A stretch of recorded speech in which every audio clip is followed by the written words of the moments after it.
pourquoi les Français font la gueule. Nous sommes champions du pessimisme en Europe.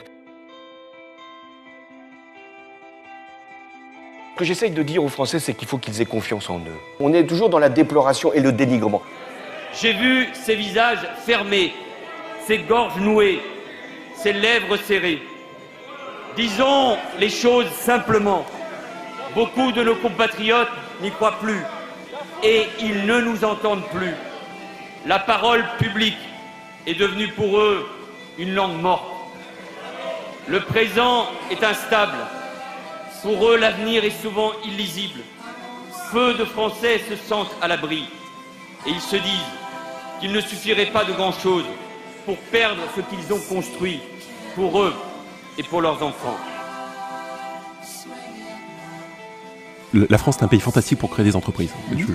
On s'en rend pas compte, on est dans un monde de bashing où on critique tout ce qui peut être fait, mais on est dans un endroit fantastique pour créer des entreprises. En France, vous êtes aidé quand vous créez une entreprise, c'est beaucoup plus simple de créer une entreprise en France que dans la Silicon Valley.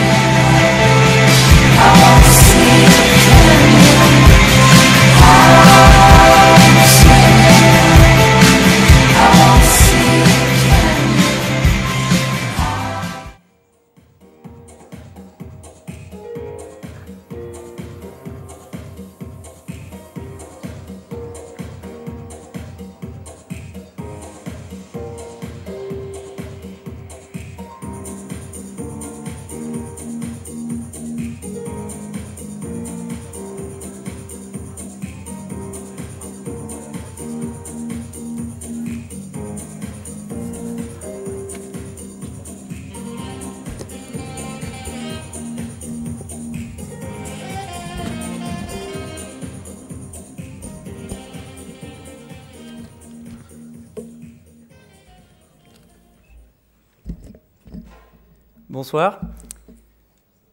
La psychologie est la science qui vous apprend des choses que vous savez déjà, en des termes que vous ne comprenez pas.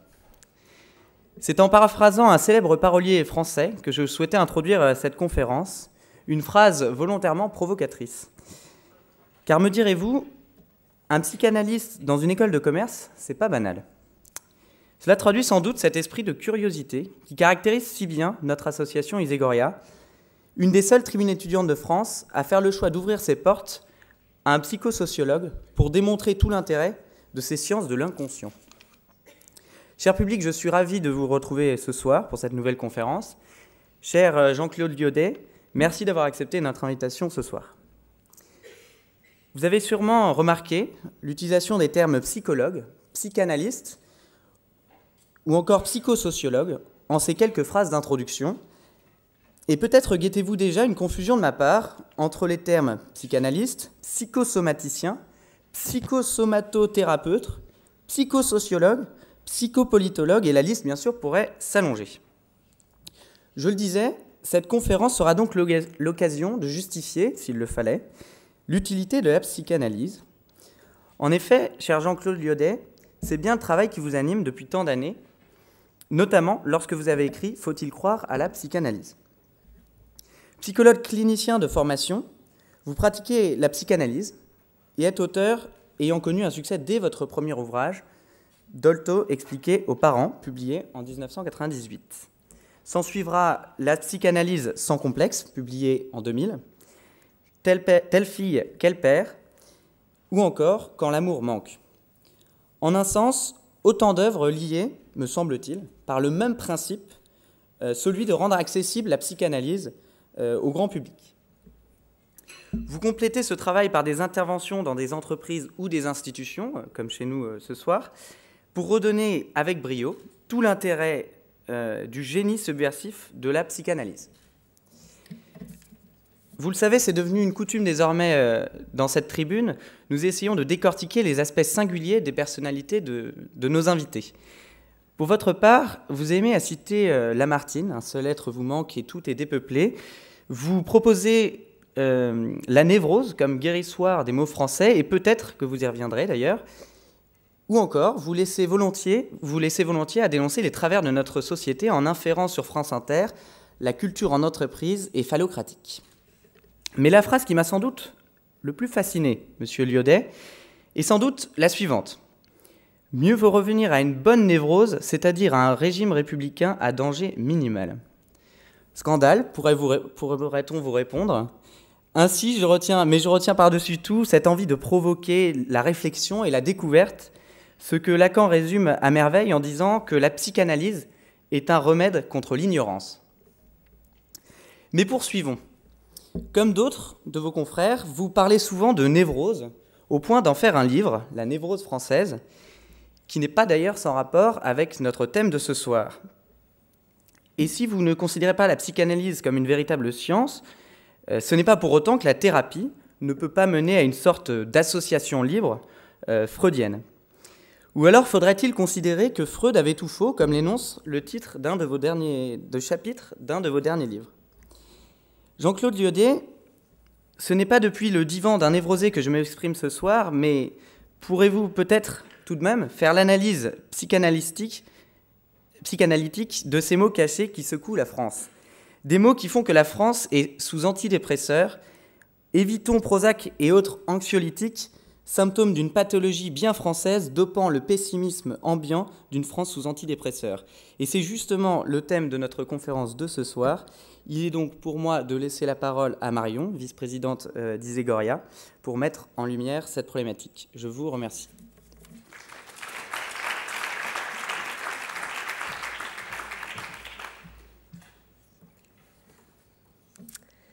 Bonsoir à toutes et à tous. Je suis ravie de vous retrouver ce soir pour vous présenter la problématique de cette conférence. La France est-elle sous antidépresseurs? Sommes-nous, nous, en tant que citoyens français, si déprimés que cela? Si l'on en croit les sondages, les Français sont la deuxième population la plus pessimiste du monde concernant l'année 2015, juste derrière les Italiens. Quelles sont donc les causes de ce pessimisme français? Comment expliquer cette spécificité française de surconsommation d'antidépresseurs? Alors on a évoqué la fragilité des nouvelles générations qui supportent mal de mauvaises conditions de vie et qui usent de psychotropes pour mieux faire passer la pilule. On a accusé la sécurité sociale d'avoir remboursé des médicaments entraînant une dépendance, ce qui a poussé à une surconsommation d'antidépresseurs. Et en effet, si on regarde le chiffre d'affaires des antidépresseurs, celui-ci a été multiplié par plus de 6 depuis 1980. On a également inculpé la faiblesse du dialogue social en France, qui serait un facteur prédominant de ce malaise culturel. La mondialisation non plus, elle n'échappe pas à la longue liste des causes du mal-être français. En effet, les Français perçoivent la mondialisation comme un danger. Le système économique libéral fait peur, car il menace les valeurs sociales républicaines chères au système de solidarité français. Et c'est ce modèle républicain français qui se heurte bien souvent au houle de la mondialisation. Le système de retraite, par exemple, n'est plus tenable aujourd'hui. Le consensus d'un interventionnisme libéral et social se délite. Bien que les Français soient très revendicatifs et tentent de défendre leur système, leurs moyens favoris d'action, la grève, les mouvements sociaux, ne suffisent plus pour contrer souffrance et exclusion sociale. Face aux symptômes de la crise, chômage, croissance atone, les Français sont déprimés collectivement. C'est ce désarroi et l'effroi d'un avenir incertain qui laissent la porte ouverte aux extrémismes politiques et religieux. Pourtant, individuellement, les Français sont globalement satisfaits de leurs conditions de travail et de vie. Les atouts de la France sont par ailleurs non négligeables et nombreux. Destinations touristiques privilégiées, secteurs et entreprises porteurs, taux de fécondité élevés. La France possède les remèdes de ces maux. Quelle psychanalyse ressortirait alors après l'étude de cette France schizophrène, à la fois déprimée et pourtant pleine de ressources? Que peuvent nous dire les psychanalystes sur ce collectif français partagé entre sentiments d'impuissance et d'exaspération? Alors la France poursuit l'idéal républicain d'égalité, liberté et fraternité. Ces principes fondateurs sont influencés par nos sentiments, nos émotions, ce qui en justifie leur psychanalyse. Pourtant, actuellement, le système néolibéral fait abstraction de ces valeurs de fraternité, d'égalité entre tous, pour retenir qu'un seul de ces trois principes, celui de la liberté. Mais même ce principe est amputé, réduit au principe de la liberté individuelle, et non plus collective. Pour le système libéral, rien ne doit empêcher la réalisation de l'individu, au risque de devoir imposer cette liberté au collectif, au risque de ne prendre en compte que l'aspect simplement rationnel, purement économique, et ainsi d'oublier les valeurs morales propres à l'homme républicain. Ceux qui ne supportent pas la perte de ces idéaux, que sont égalité, liberté et fraternité, dépriment. Nostalgiques de la grandeur passée française, ils ne parviennent pas à s'adapter au système d'aujourd'hui, néolibéral et mondialisé. Dès lors, peut-on, avons-nous les moyens de guérir cette maladie franco-française? Mais surtout, et assez paradoxalement, doit-on vraiment la guérir? En effet, le French bashing ne serait-il pas, et contre toute attente, un atout français, car il nous pousserait à dépasser nos limites et les limites du système économique libéral? C'est sur cette dernière question que je vous laisse avec Monsieur Lyodet, qui va nous faire plonger dans l'inconscient collectif des Français et nous proposer sa psychanalyse. Bonne conférence à tous.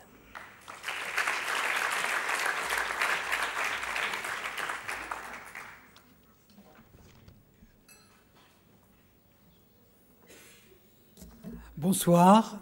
J'ai l'impression que mon sujet est déjà défleuré, parce que je retrouve des choses que je vais vous dire aussi, mais je vais partir d'un peu d'ailleurs, d'un peu plus loin, si je puis dire. Donc, à propos de la France sous antidépresseurs, je vais essayer de repartir excusez-moi, mais il faut en passer par des notions, quelques notions pour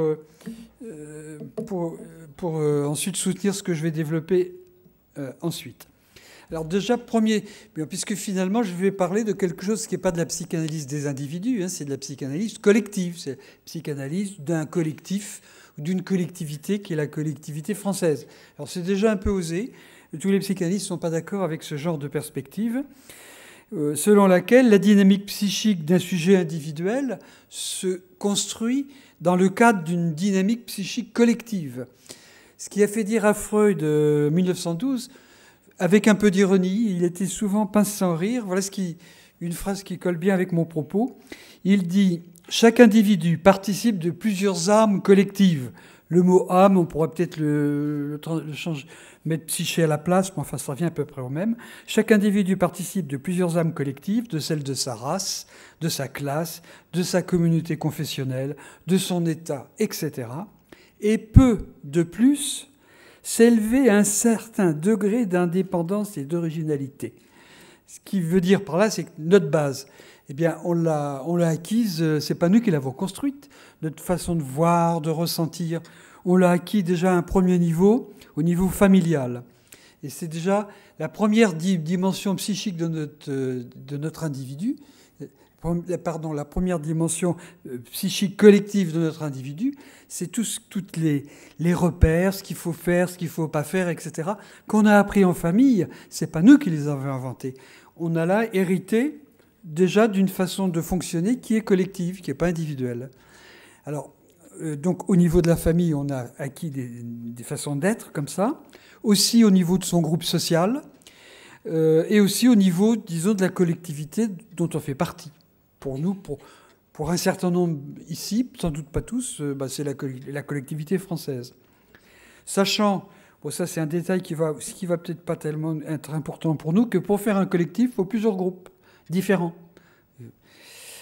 Donc, ce dont je parle ce soir, c'est du sujet collectif France. Alors, bien sûr, si on fait la notion de sujet une sorte de choses transcendantes, si on en fait une âme, par exemple, on ne peut pas trop comprendre. Mais là, ce terme de sujet, il est là sur un mode très descriptif. Alors, nous fonctionnons, le sujet, collectif ou individuel, fonctionne à 3 niveaux qu'on va retrouver après. Je dis ça rapidement, excusez-moi, c'est trop rapide. Dans mon livre « La névrose française », c'est beaucoup plus développé. Premier niveau, un niveau essentiel, le niveau symbolique. Le niveau symbolique, c'est, en gros, on dira que ce sont des idéaux qui nous donnent à vivre ou qui nous aident à construire ce qu'on appelle en psychanalyse notre surmoi et notre idéal du moi. Notre surmoi, c'est la petite voix qu'on a intériorisée, disons la petite voix, en famille d'abord, et puis dans d'autres lieux après. La petite voix qui dit « Non, il ne faut pas faire ça. Tu dois être coupable. » Ça, c'est le surmoi. Mais on a aussi une autre dimension du surmoi qu'on appelle idéal du moi, qui dit la même chose mais dans l'autre sens. Voilà ce qui est bien, voilà ce que tu dois faire, voilà ce qui est bon pour toi. Donc deux petites voix qui nous obligent. Et à travers l'idéal du moi et le surmoi sont constitués de voix qui nous ont envahis et qu'on a intégrées. Et ça, donc c'est notre dimension collective à nous, sujet individuel. Donc niveau symbolique, niveau imaginaire, je passe vite parce qu'on n'en parlera pas beaucoup, puis le niveau réel, c'est la réalité historique. Et tout ça interfère, tous ces trois niveaux interfèrent dans notre façon d'être. Alors, quand même, l'essentiel, c'est ce que je vous ai dit sur idéal du moi et sur moi. On intègre donc ce qui serait bon, bien de faire, ce qui est bon aussi pour le plaisir. Nos idéaux de jouissance, on les a intégrés aussi. Ils ne sont pas personnels, ils sont collectifs. Par exemple, c'est en train de changer, les idéaux. Jusqu'à maintenant, l'objet d'amour devait être un objet de l'autre sexe. Puis en ce moment, les idéaux, ils bougent un peu, on le sait.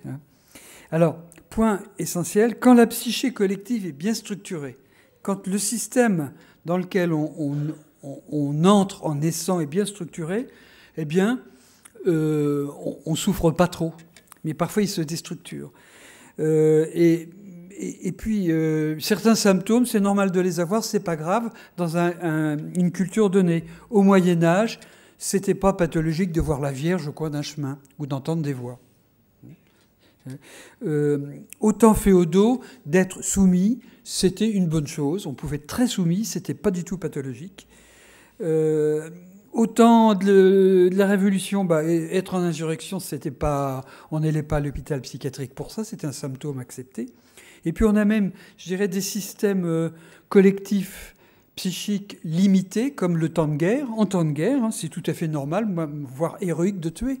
C'est pas pathologique à ce moment-là. Puis il y a d'autres, ça l'est. Donc vous voyez que ce qui est important, c'est que la psyché collective soit cohérente.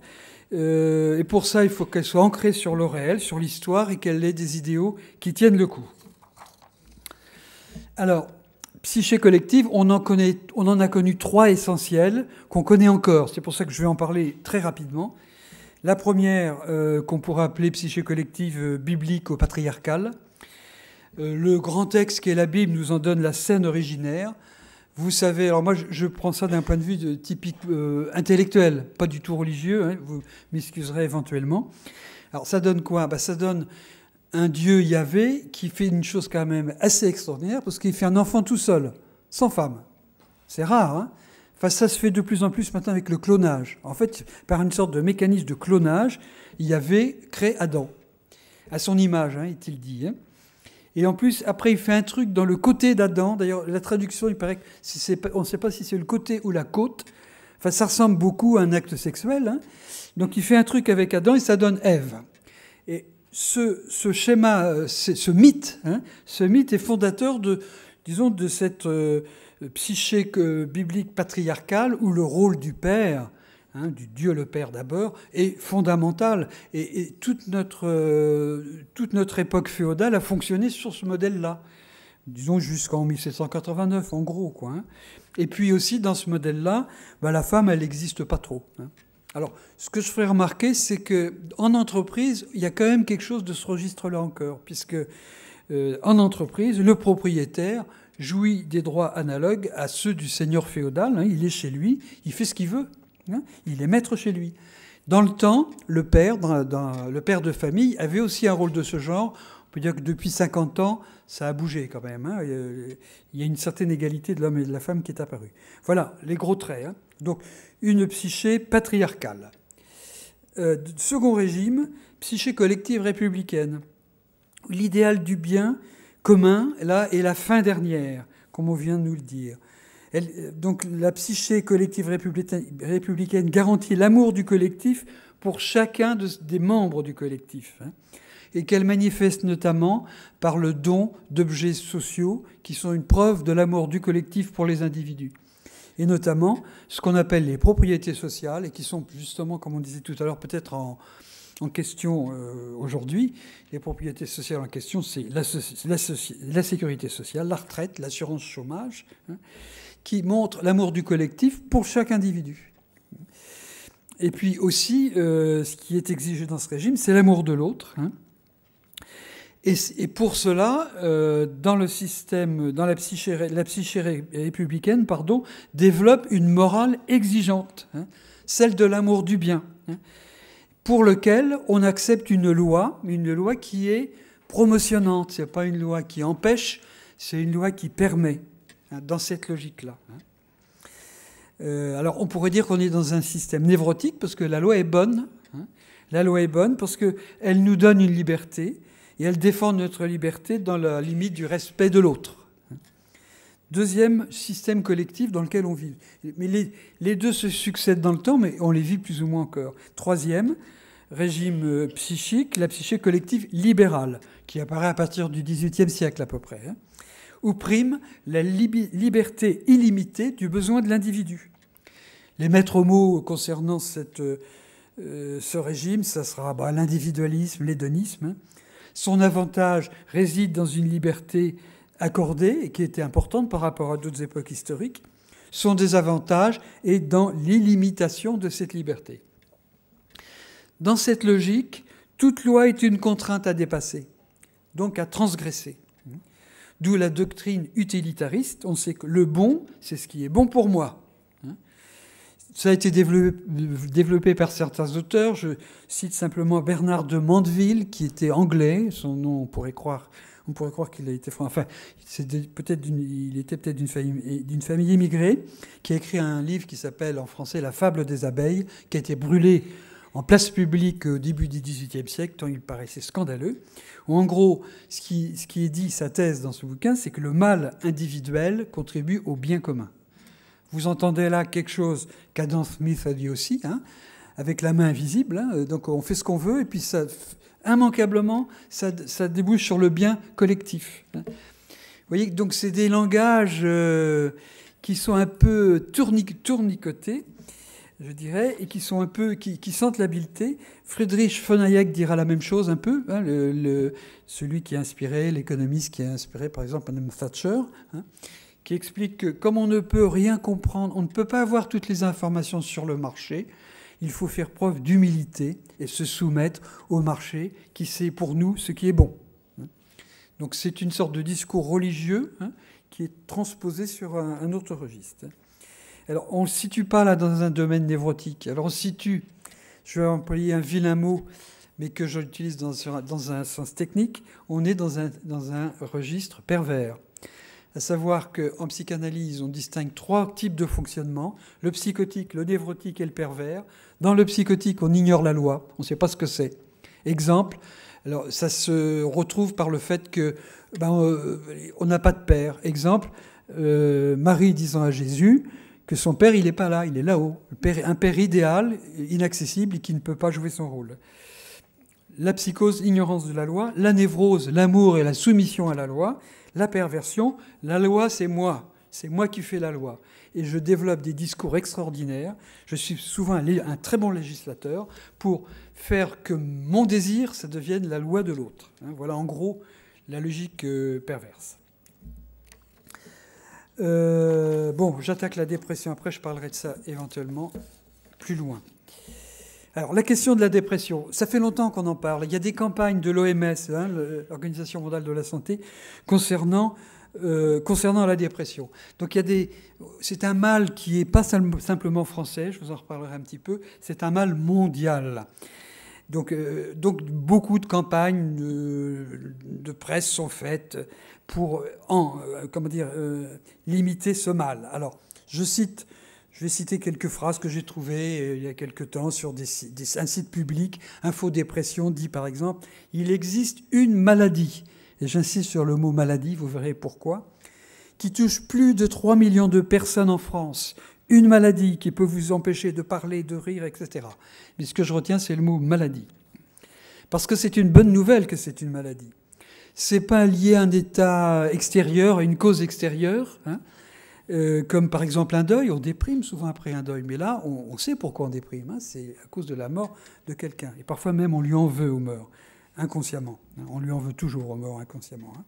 Donc c'est une maladie. On place déjà la dépression dans quelque chose. Donc c'est pas de ma faute. Si je suis déprimé, c'est une maladie. Donc c'est pas de ma faute. Et puis c'est pas la faute de quelqu'un d'autre non plus. Hein, si je suis déprimé, puisque c'est une maladie. Et on rajoute dans un autre texte, qui est de l'Institut national de prévention et d'éducation pour la santé, l'INPS, la dépression est une maladie qui, pour des raisons diverses, est associée à une perturbation du fonctionnement du cerveau. Maladie, première marche, deuxième marche, fonctionnement du cerveau. Alors, c'est alambiqué, c'est pas dit clairement, parce qu'on n'en sait rien, hein, qui, pour des raisons diverses, est associée à une perturbation du cerveau. Voilà. La volonté seule ne suffit pas pour agir sur une maladie aussi complexe. Un traitement est donc absolument nécessaire. Un traitement.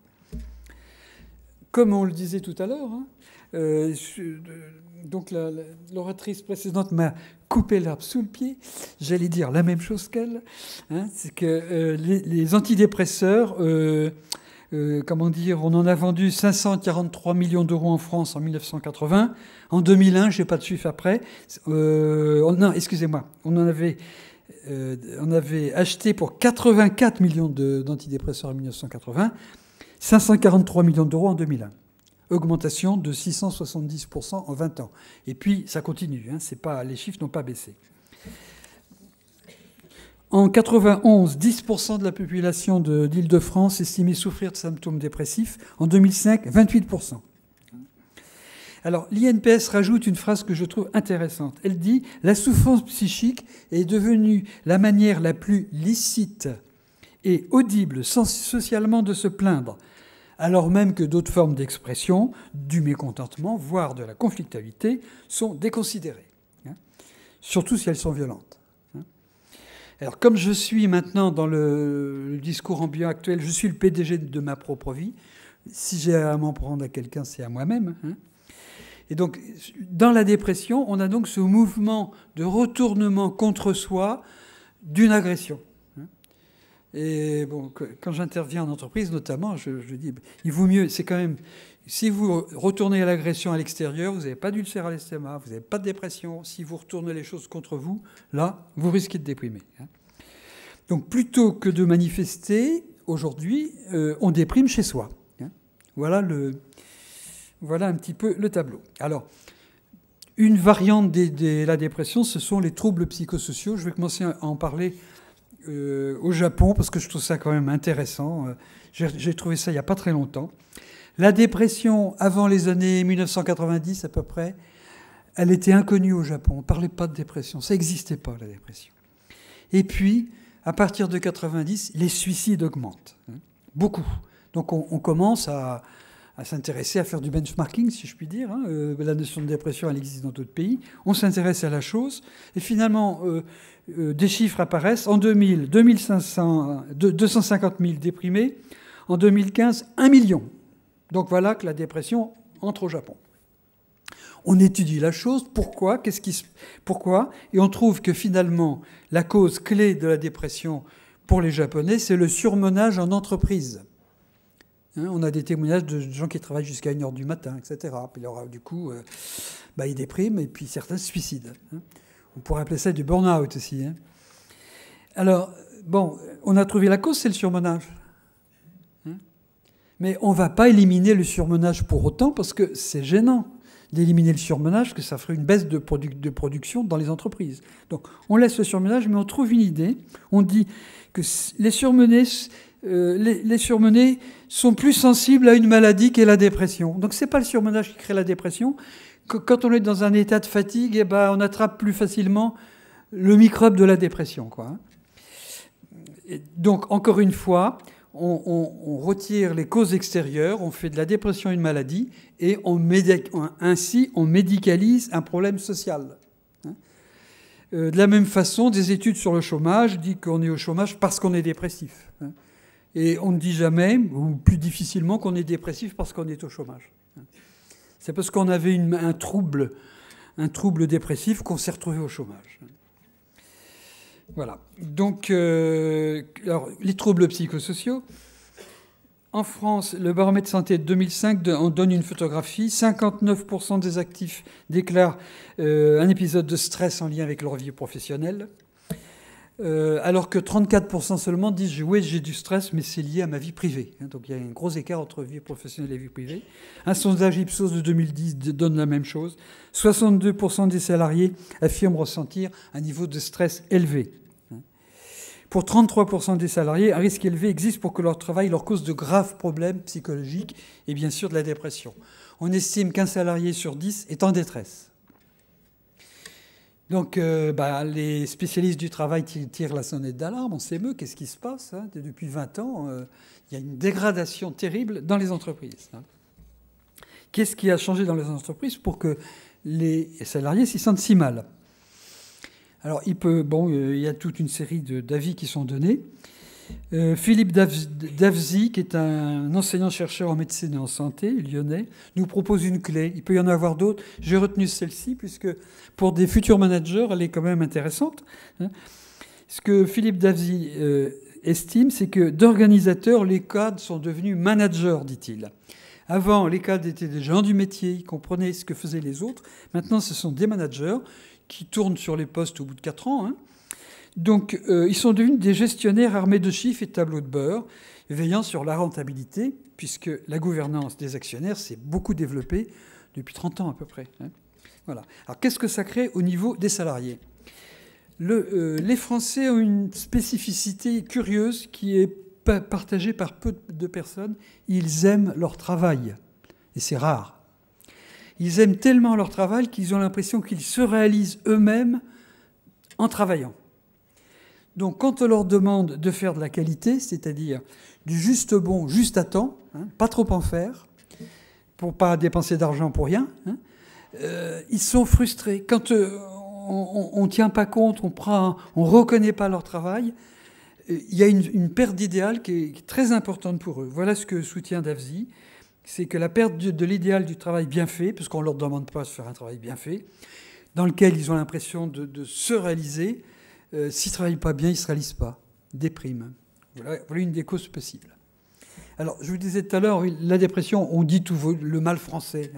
Mais ce n'est pas un mal français, c'est un mal mondial. C'est un mal qui touche tous les pays que l'on dit développés. La preuve, ils sont tous déprimés.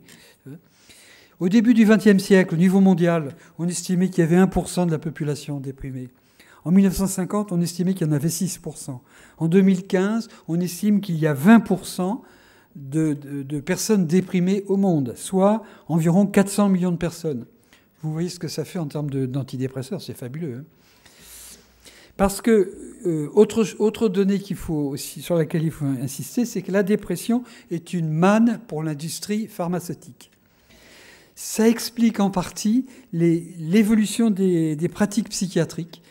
Il existe un manuel statistique des maladies, DSM, qui est facile à utiliser. Vous avez des questions à poser aux patients, et puis selon le taux de réponse, vous avez le médicament à donner. On en est à la 5e génération du DSM, mais alors les définitions bougent d'une génération à l'autre. Avant, pour avoir un deuil pathologique, être déprimé... Si on était déprimé pendant 2 mois, 2 mois et demi, après un deuil, on trouvait ça normal. Dans la dernière version du DSM, si au bout de 15 jours on est encore triste, ça devient pathologique, il faut prendre des médicaments. Pour vous donner une idée du développement. Donc le DSM aujourd'hui, qui est utilisé par la plupart des praticiens, a développé de façon extraordinaire la notion de dépression. Alors bien sûr, il y en a beaucoup plus du coup. Et on peut même, aux États-Unis, on peut même s'auto-diagnostiquer par des tests, parce que ce DSM, c'est facile de le condenser, de mettre ça sur un site internet, on fait son autodiagnostic soi-même. Il paraît qu'un certain nombre de labos pharmaceutiques financent en sous-main ces sites.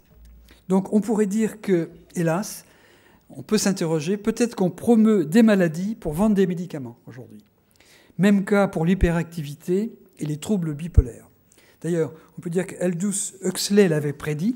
Il avait dit « La médecine fera de tels progrès qu'un jour, tout le monde sera malade. » Bon. Alors, pourquoi la dépression, ceci dit, hein, on ne peut pas tout expliquer comme ça. Alors, je crois que un des points clés, c'est que les idéaux dont je vous ai parlé tout à l'heure, dont on a besoin pour se construire, qu'on appelle des valeurs aussi, bien, il y a un mouvement de fond de perte des idéaux depuis longtemps.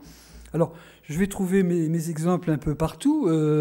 La mathématique a changé. En gros, la perte des idéaux dans beaucoup de domaines, c'est que l'idéal était fondé sur une valeur réelle, sur du réel.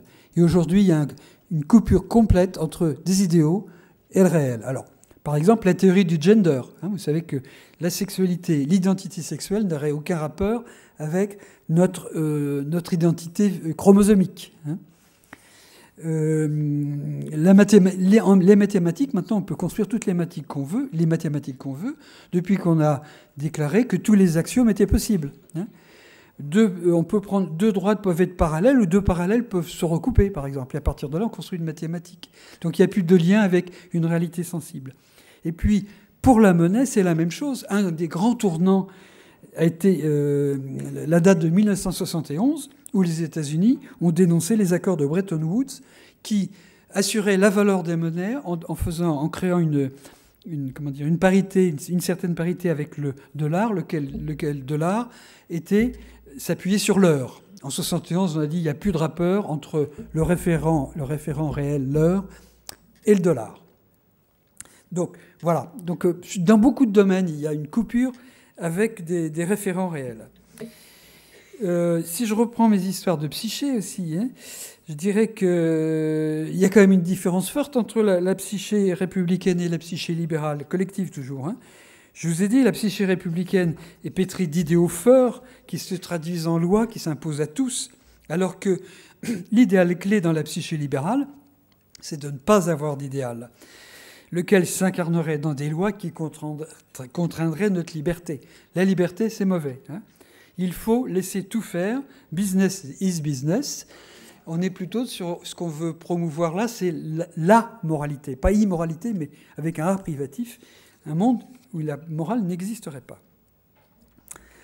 Alors, les symptômes, comment on peut les interpréter à partir de là? Alors, je dirais d'abord un mot sur la dépression des losers en régime libéral. C'est pas le plus important, mais quand même, ça existe. Hein. La logique libérale tourne autour de la performance. Hein. Ne pas pouvoir renvoie au constat d'une impuissance, d'une incapacité. C'est très différent pour le névrosé de la psyché républicaine, parce que s'il ne peut pas, c'est que c'est interdit. Hein, puissance de la loi, c'est interdit. Mais si c'est interdit, il n'en est pas détruit pour autant. Si c'était plus interdit, il pourrait. Donc il peut garder un sentiment d'intégrité personnelle. Il y a quelque chose qui l'empêche d'eux, mais il est toujours entier. Alors que chez l'adepte de la performance libérale, s'il ne peut réaliser ses désirs, il en est intégralement responsable. S'il ne peut pas, c'est qu'il est incapable et impuissant. D'où une dévalorisation de fond, source de dépression, puisqu'il a le sentiment qu'il est libre, qu'on lui a tout donné pour réussir, et puis il n'y arrive pas. Donc il y a quand même vraiment de quoi se sentir très dévalorisé et de quoi déprimer. Alors, le burn-out dont on parle est un peu différent de ça, mais enfin je l'associe quand même. Hein. Et ce qu'on peut constater vis-à-vis des gens qui subissent des burn-out, c'est qu'eux aussi, ils ne s'en prennent qu'à eux-mêmes. Et quand on creuse un peu, on se rend compte que quelqu'un qui est atteint de burn-out peut guérir quand il sort de son désir forcené et inconscient de soumission à ses patrons. Ce sont des gens qui remettent rien en question. Ils ont un idéal très très très fort, un idéal de performance, ils n'y arrivent pas, mais ils se soumettent à ça, et c'est quand ils peuvent se décaler de cette pression qui est même intérieure, quoi, qu'ils peuvent peut-être sortir du burn-out. Alors, d'autres symptômes, bien sûr, que j'appellerais celui de la dépression républicaine. Hein. Comme toutes les générations, oui, je passais les générations, je pensais que j'aurais pas le temps. La génération 89, je dirais, c'est la génération de nos parents. 89, pourquoi? C'est la chute du mur de Berlin. Connaît un conflit, des contradictions. C'est la génération, en gros, la génération 89, c'est la génération des parents. Alors, il y en a une partie qui est adaptée à la psyché libérale. Je passais sous silence le fait que nous sommes constitués de 4 générations aujourd'hui. Je dirais la génération de 45, hein, des gens qui avaient 20 ans en 45 à peu près. Qui étaient... alors, elle est composite, hein, puisque vous avez des collaborateurs, des déportés et des prisonniers là-dedans. Hein. À partir de 45, grosse déception. Ce sont des gens... Il y a eu un certain nombre d'événements quand même qui font qu'il y a eu beaucoup de déceptions. La génération des grands-parents a fait la critique libertaire des idéaux républicains. Et je dirais que la génération de 89, c'est celle de l'homme globalisé. Hein. Donc on est là vraiment dans la psyché libérale. Puis je dirais quelques mots tout à l'heure de la génération des enfants, que j'essayais pour trouver une date symbolique, j'ai les enfants de 2008. Hein. 2008, c'est quand même la crise du libéralisme. Donc, dans les générations de 89 des parents, il y a une partie, je dirais, de cette génération qui est adaptée à la psyché libérale, hein, celle qui donne le ton à l'époque, mais une autre partie qui n'y participe pas, pour des raisons qui tiennent au réel comme au symbolique. Et je pense que c'est elle qui déprime aujourd'hui. Quand on parle de la dépression française, c'est surtout cette partie qui vit une situation réelle quand même importante. Hein, si on situe le seuil de pauvreté à 788 € par personne, hein, ce qui est quand même pas beaucoup, hein, on a quand même déjà 12% des Français qui ont moins de 788 € par mois. Donc, au niveau du réel, il y a des grosses atteintes hein, par rapport à cet État-providence qui vous dit « je vous aime, je m'occupe de vous, je vous donne la sécurité sociale, je vous apporte des propriétés sociales ». Ben là, c'est pas tout à fait ce qui se passe, hein, du moins c'est en danger. Hein. Voilà. Donc sans doute que je vais revenir un peu là-dessus après avoir quand même expliqué qu'il y a du bon et du mauvais dans la dépression. Mais oui, parce que dans la mentalité actuellement dominante, on décrit la dépression comme une aptitude à la performance. Inaptitude à la performance. Alors, toute performance scolaire, hein, déjà les parents, ils veulent que les enfants dès 5 ans aient des performances scolaires aujourd'hui, ce qui est quand même terrible. Hein. Donc inaptitude à la performance scolaire, professionnelle, sociale, sexuelle. Dans cette logique, pour retrouver l'énergie nécessaire à l'exploit, rien de tel qu'un petit dopage, hein, ce que l'on ne pratique pas donc que dans le sport, ni en amour. Hein. La drogue comme adjuvant pour la puissance fait partie intégrante de notre culture. On est dans une culture qui a une dimension toxicomaniaque. Et le stimulant psychique ou thymique, pour les déprimés, c'est l'antidépresseur. Alors, la dépression, c'est quoi au juste ? Il n'y a pas d'étiologie reconnue de la dépression. L'étiologie, c'est-à-dire une cause précise. Vous savez que quand on attrape la grippe, il y a un virus, hein, et puis, il y a une cause précise. La dépression, non, on la trouve dans différents tableaux pathologiques. Et en plus, on sait que les antidépresseurs, certaines études montrent qu'un antidépresseur fonctionne que sur une personne sur 3, un tiers des cas, efficace, l'autre l'est pas. On sait que quand on fait l'IRM cérébral d'une personne déprimée, et quand on fait l'IRM cérébral d'un acteur qui joue la dépression, qui la joue bien, hein, il se sent bien déprimé, c'est le même IRM.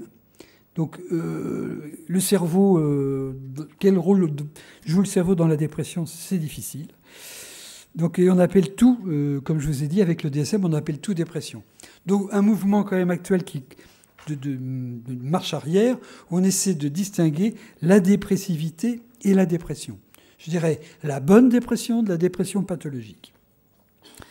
Car, contrairement à ce que l'on dit, on peut faire l'éloge de la dépression. La dépression, c'est bon, on a tous passé, je vous passerai les détails, on a tous passé par des phases dépressives, dont Mélanie Klein a été la première à décrire, chez le bébé.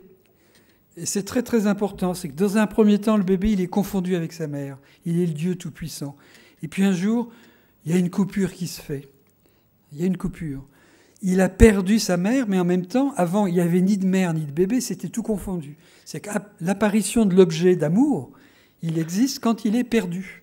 Et ça passe par un moment de dépression. Donc la dépression est nécessaire. Les gens qui ne sont jamais déprimés, méfiez-vous, ils sont sans doute très malades. Pas de richesse psychique sans dépression. Tout au long de notre vie, Nous avons l'avantage de pouvoir recourir à la dépression. Quand le monde est trop violent pour nous, nous pouvons prendre du recul, comme on dit. C'est-à-dire nous replier dans un état dépressif, gage de sécurité, qui est aussi et surtout un temps d'élaboration inconsciente, autant que consciente, d'une perte subie. Donc on devrait revendiquer le droit à être parfois dépressif, le droit à ne pas être toujours performant. Parce que la dépression a des très bons côtés. Dépression banale, pas l'autre. Alors, je reviens à ce que je commençais à dire sur le cadre psychique qui crée une dépression de masse. Alors, qu'est-ce que disent beaucoup de déprimés ? Ils parlent de la perte du lien social. Il n'y a plus de relations, comme on dit. Ils sont isolés. Les autres se méfient de moi, je me méfie des autres, notamment en entreprise.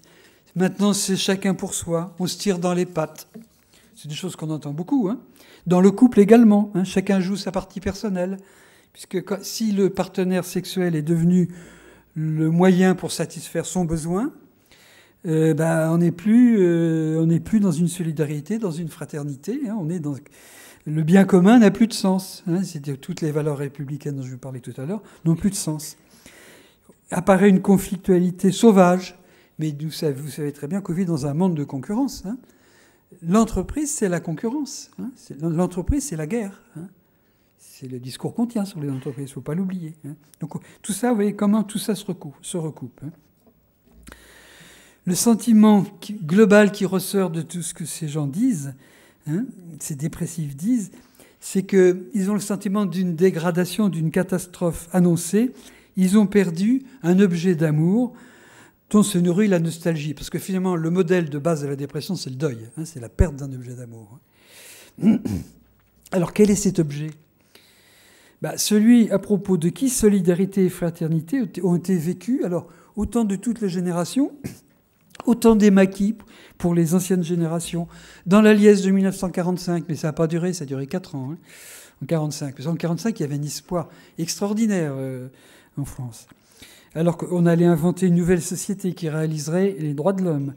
La nostalgie de 68, la nostalgie de 81, la nostalgie de 89, quand le mur de Berlin était tombé et que la fraternité allait envahir le monde entier.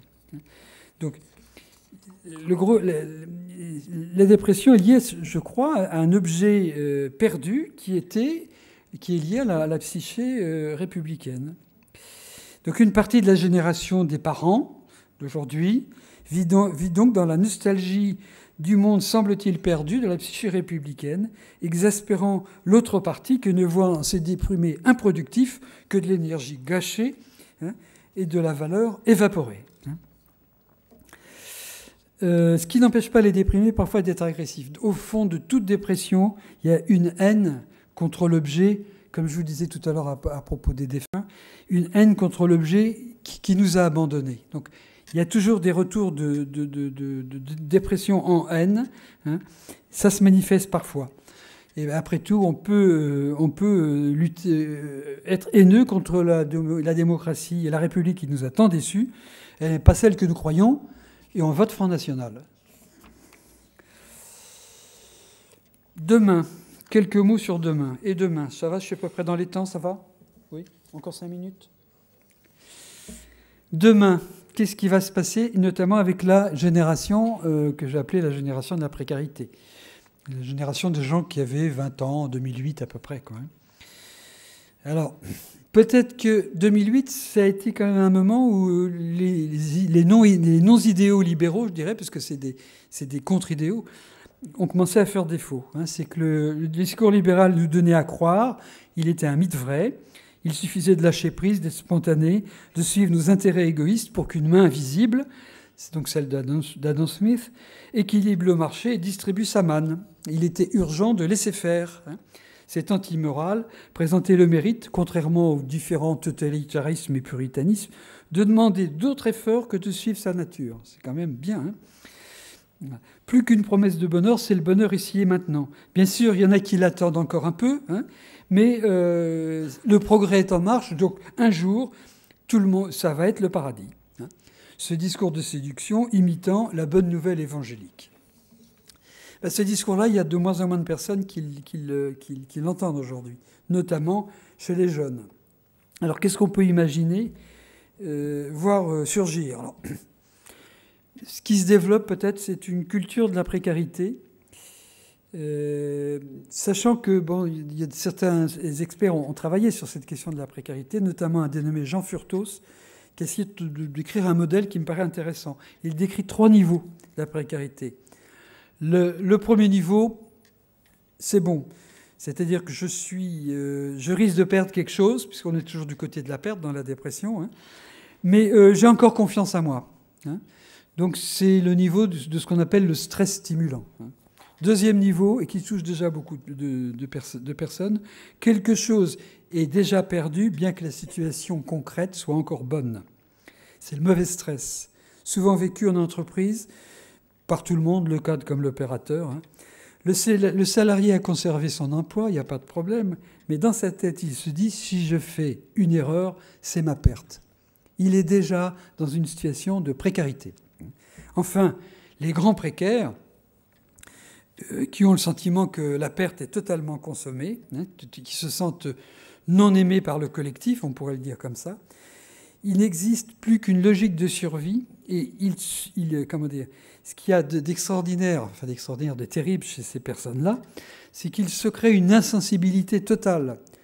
Ils ne ressentent plus la douleur physique, hein, à tel point que certains précaires peuvent mourir et dans des atroces douleurs, ils ne sentent rien. Donc insensibilité physique et insensibilité psychique. Donc on a la capacité d'exercer sur nous-mêmes ce retrait du monde, on pourrait dire, hein, qui est encore pire que la dépression. Deuxième possibilité, c'est le « I would prefer not to » de Bartleby. Je ne sais pas si vous avez vu, c'est une très jolie nouvelle, qui est ancienne, pourtant 1853, écrite par Herman Melville. Vous avez qui met en rapport un employeur et qui a en face de lui le dénommé Bartleby, un employé. À chaque fois qu'il lui demande quelque chose, cet employé qui fait son travail consciencieusement, quand il veut, il oppose à toute sollicitation une qualité d'absence exceptionnelle. Il dit « je préférerais ne pas ». Et c'est tout, très gentiment. Une sorte de culture de l'abstention. Enfin, autre symptôme possible, on n'est plus dans la dépression, là non plus, c'est tout ce qui va aller ce qui peut aller du côté de l'autodestruction. Sans idéal qui donne à espérer un jour meilleur, quand les mots ne veulent plus rien dire, reste l'acte. On est plutôt dans l'extrême du désespoir, avec un mécanisme psychique décrit depuis très longtemps.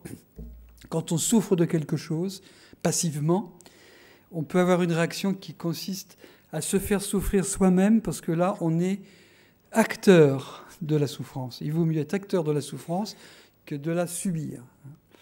Et donc, l'agent actif, on va devenir l'agent de la destruction qui nous détruit. Ça donne quoi ? Ça donne, c'est le modèle typique du terrorisme, hein, ou bien des attentats, ou des émeutes aveugles, hein, qui sont plutôt du côté de l'autodestruction. Et c'est quand même terrible. Enfin, tout ça, ce sont des supputations qui nous permettraient de sortir de la dépression, mais pas de façon très gaie. Hein. Pour conclure, je dirais que le sujet, par définition, ne se définit pas, hein, le sujet au sens psychanalytique du terme. Le sujet, qu'il soit individuel ou collectif, on ne peut pas vraiment le penser, et il se manifeste par un surgissement. Il s'insurge, hein, de surgérer, il surgit, hein, il surgit, et on ne sait pas comment il peut surgir. Donc le sujet est de bien loin différent du petit calculateur raisonnable et conscient que les économistes libéraux nous décrivent. Il y a un sujet de l'inconscience, c'est ce qu'on dit en psychanalyse, et il n'est jamais réduit, il n'est jamais maîtrisé, ce sujet, qu'il soit collectif ou individuel. C'est ce miracle du sujet qui permet d'ailleurs aux psychanalystes de conduire la cure là où le patient le conduit.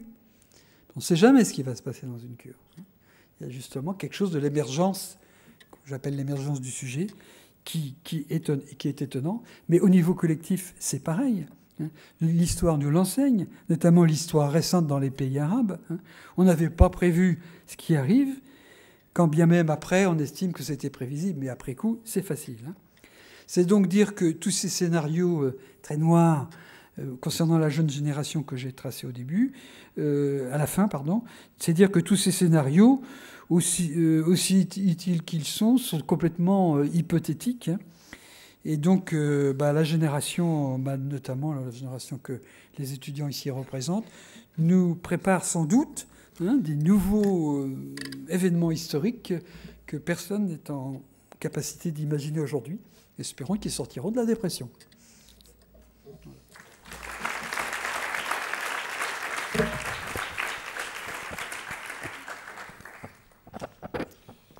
Merci beaucoup, Monsieur Lyodet. Espérons aussi que nous sortirons de la dépression si tel est le cas. On va laisser maintenant la parole à Corentin et David qui vont vous poser des questions. Et puis il y aura un temps, bien évidemment, pour le public et toutes les questions que vous avez à poser à Monsieur Lyodet. Je voulais en revenir lorsque vous parliez de la génération de la précarité. Est-ce qu'il y aurait là derrière l'émergence d'une nouvelle psyché, d'une quatrième psyché justement après celle du libéralisme? Oui, peut-être, mais elle n'est pas posée encore, donc on ne sait pas ce que ça va donner, mais sans doute on peut penser que, mais c'est ça des mouvements de long cours, hein, ce dont je vous ai parlé, hein, parce que la psyché collective patriarcale, c'est quoi? C'est le Moyen Âge, hein, donc c'est des mouvements qui s'étalent sur des siècles. La psyché républicaine, elle a commencé à apparaître au XVIIIe. Au XIXe, il y a eu des mouvements de balance permanents.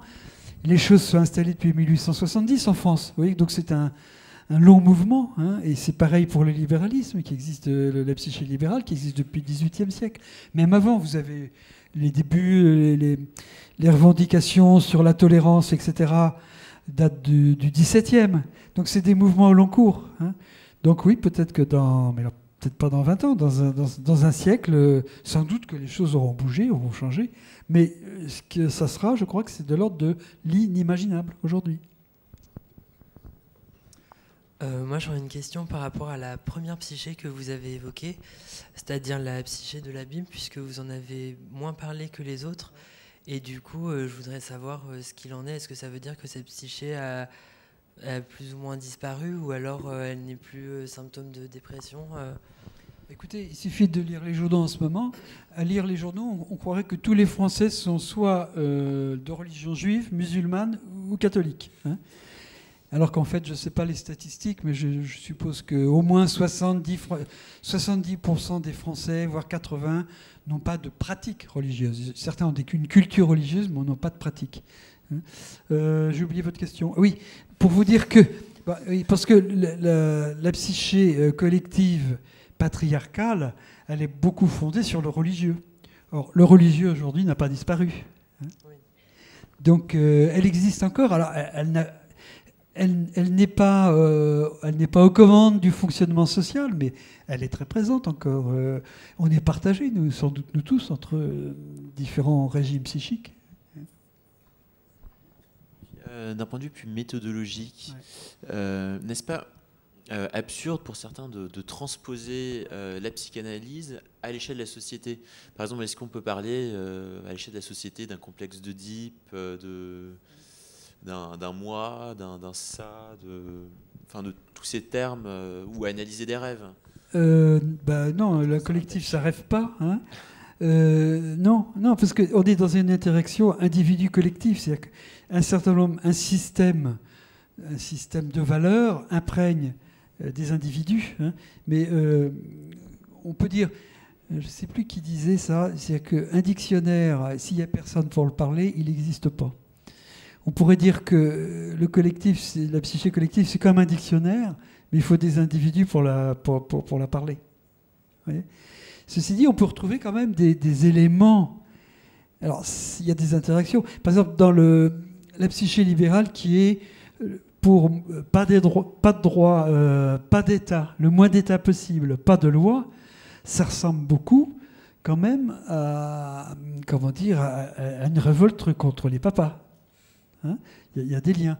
Et puis dans les fonctionnements aussi, j'en ai pas parlé là, mais la volonté de toute puissance, de tout pour moi, comme je veux, quand je veux, ça réfère. Tous les enfants à 3 ans sont comme ça. Au moment du stade, ce qu'on appelle le stade anal, hein, ou sadique anal, c'est un moment clé pour éduquer un enfant. Si on ne lui donne pas des règles à 3 ans, après on aura un mal de chien. Hein. Donc c'est un moment où chaque enfant de 3 ans veut devenir PDG, tout le monde doit lui faire comme il veut, ce qui compte c'est lui. Ça ressemble quand même à certains traits de la psyché libérale. Mais non, on peut pas. C'est vrai que c'est compliqué.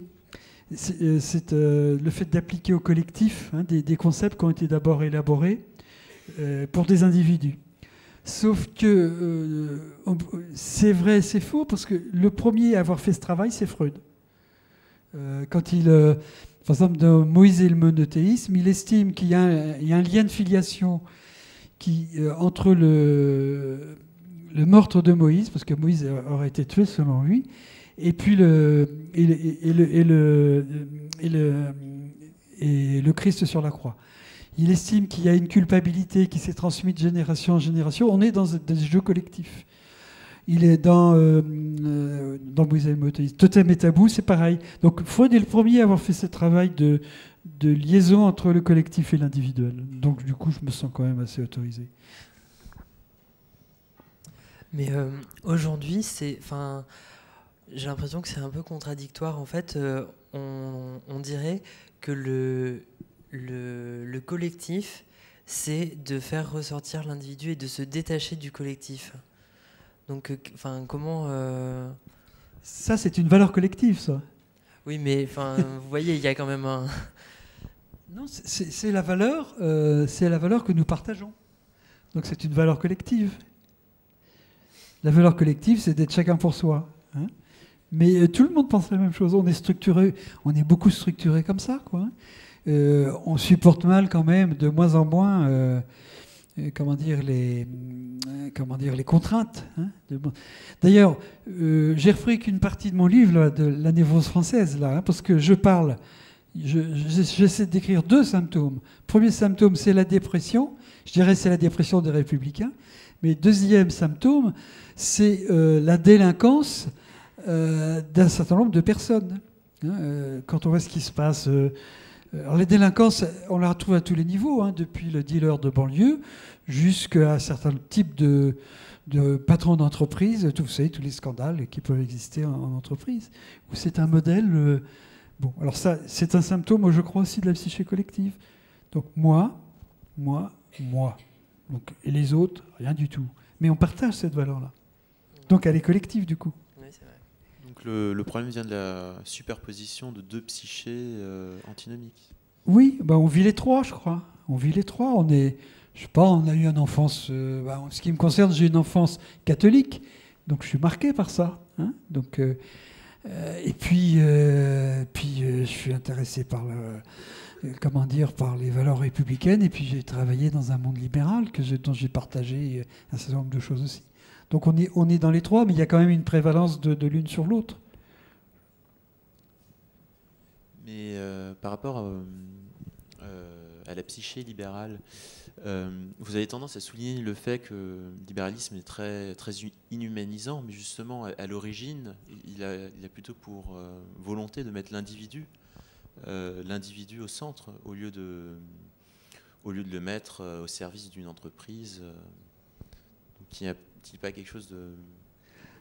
Oui, mais ce qu'on vous dira en entreprise, c'est que vous êtes responsable de tout, de votre progrès, etc. C'est vous qui êtes... Vous êtes comme une entreprise dans l'entreprise. Il faut vous conduire comme ça. Donc, oui, mais quand vous parliez, je repensais quand même au début, au XVIIe, les premiers textes libéraux, c'était des textes drôlement libérateurs, puisque on était quand même en pleine superpuissance royale. Hein, et on était dans une tyrannie royale. Et donc, les premiers mouvements libéraux ont été des mouvements de libération très, très, très, très importants du XVIIe, XVIIIe siècle. Hein. Puis, il y a eu un tournant avec l'essor, l'industrie, ce qu'on appelle le capitalisme apparaît début du 19e. Hein. En 30 ans, la société change complètement. Là, il y a un revirement qui se fait à ce moment-là. Donc on est toujours dans une interaction entre des événements réels et puis des événements imaginaires, de l'imaginaire et du symbolique. Et tout ça interagit l'un sur l'autre de la même façon que l'individu agit sur le collectif agit sur l'individu. 1918 en Allemagne, 1920, la défaite, la ruine, ça c'est l'événement réel. Hein. Et dans ce pays où l'État ne tient plus rien, les idéaux promus par l'État sont détruits, apparaissent quelques hommes qui fabriquent une autre façon de fonctionner. C'est le nazisme. Donc, à un moment donné, des individus peuvent arriver à modifier complètement le fonctionnement collectif. Parce que quand même, le nazisme, ça a été quand même un fonctionnement plutôt collectif, même si tous les Allemands n'y ont pas participé. Ils ont laissé faire au moins. Hein. Donc il y a un jeu d'interaction comme ça qui est compliqué à expliquer. Ça se retrouve aussi. Il y a eu des... Alors, vous parliez de rêves tout à l'heure, etc. Alors ça, c'est pas fait. Mais j'ai longtemps travaillé avec un psychanalyste qui s'appelle Roger Zagdoun, qui a travaillé beaucoup sur l'application de la psychanalyse au collectif. Mais lui, il l'a fait à son petit niveau. Il était chef d'un service où il y avait 100 enfants et adolescents et 100 soignants. Et on a repéré, on a noté tout ce qui se disait dans toutes les réunions, etc. Et il semble qu'il y a des fantasmes qui circulent à un moment donné. Il y a des choses qui circulent. Comme si, parce qu'il n'y a pas de sujet... Parler de sujet collectif, c'est analyser des phénomènes. C'est se trouver un modèle de compréhension pour expliquer la chose. Ça ne veut pas dire que ça existe réellement. Mais c'est un modèle de compréhension qui semble, me semble-t-il, expliquer des choses. Alors, ça, c'est des modèles. On dit souvent la psychanalyse, c'est pas scientifique, etc. Mais en physique, quand on utilise le concept d'énergie, personne ne serait foutu de dire ce que c'est que l'énergie. Hein. Donc on utilise ce concept qui est fondamental, hein, et c'est avec ça qu'on fabrique des systèmes scientifiques. Hein. De la même façon, quand on dit pulsion libidinale en psychanalyse, hein, c'est une énergie psychique, c'est quelque chose qui est entre le cœur et le mental. Ben, y a des choses comme ça qui sont aussi entre le collectif et l'individuel, quoi.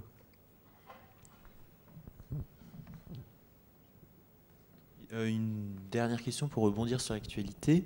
Êtes-vous d'accord avec l'analyse de The Economist au sujet du rapport des Français à Jacques Chirac et de son swag retrouvé? S'agit-il, comme The Economist le prétend, d'une nostalgie illusoire du bon vieux temps? Partagez-vous cette analyse? Que voyez-vous derrière ce phénomène? Déjà, la question est intéressante, hein, nostalgie illusoire du bon vieux temps. Hein. Là, on retrouve tout le discours du progrès. Hein. Avant, c'était pourri. Hein. Demain, ça sera bien.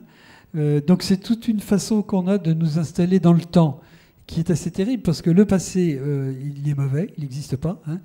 Sauf que sans passé, eh ben, on ne peut pas penser. Hein. Et puis, on ne peut pas construire d'avenir non plus. Hein. Donc, on voudrait nous mettre dans l'instant, simplement. Hein. Parce que l'avenir, on ne peut pas l'avoir, l'avenir. Hein. On voudrait faire de nous des gens qui ne sont que dans l'instant. Alors, j'ai envie de dire, je vais faire un peu de la paranoïa, je veux dire, c'est plus facile à manier quelqu'un qui n'est que dans l'instant. Hein. Quelqu'un qui n'a pas ce qu'on appelle un moi fort, hein, constitué, qui a des... le moi fort, il se bâtit sur des choses qui viennent d'ailleurs, qui ont été transmises souvent, hein, parce qu'on est fait au 9/10 de choses qui nous ont été transmises. Hein. Et puis ça résiste quand on a un moi fort, on n'accepte pas n'importe quoi, donc c'est gênant quand même, vous voyez. Donc moi je retiens surtout la formulation de la question qui correspond à un discours idéologique dont on nous rebat les oreilles. Merci beaucoup. On va, après cette note un peu plus légère, passer la parole au public. Donc on va faire circuler des micros. N'hésitez pas à vous exprimer, à poser toutes vos questions.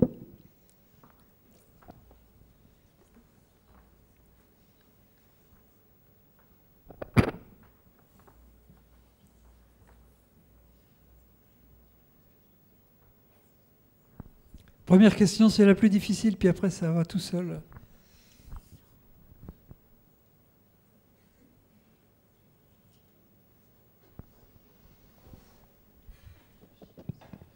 Bonjour, moi j'aimerais revenir sur la question de la dépression en fait en France. Vous avez dit que en fait la dépression que tous les Français connaissent est due en partie au changement des valeurs en fait. Et j'aimerais savoir aussi si vous pensez que ce n'est pas aussi dû au changement des rôles de chacun en fait en France, parce que vous-même vous l'avez dit, la société est aujourd'hui beaucoup moins patriarcale. Avec l'émancipation des femmes, je pense que les hommes peuvent se poser en quelque sorte les questions de savoir qu'est-ce qu'ils doivent faire maintenant. Je ne pense pas qu'ils craignent un peu le fait que les femmes arrivent à leur niveau, mais voilà, ils doivent se poser des questions sur leur rôle et même, les familles sont totalement déstructurées aujourd'hui, donc voilà, l'enfant a une place totalement démesurée comparée à avant, donc je voulais savoir si finalement c'est pas c'est ce changement total de rôle de chacun au sein de la société qui est aussi à l'origine de cette dépression. Mais tout ça est lié. Si on ne peut plus poser de règles aux enfants, c'est qu'on est dans la logique de la psyché libérale. Les lois, c'est mauvais. Donc puisque moi-même, je suis contre les lois, je veux le laisser faire. Ayant cette position, comment je vais faire pour poser un cadre à mon enfant? Je ne peux pas. Hein? Alors, quant à l'autre question, vous me faisiez penser à c'est Lacan, je crois, qui disait que Dieu est une femme.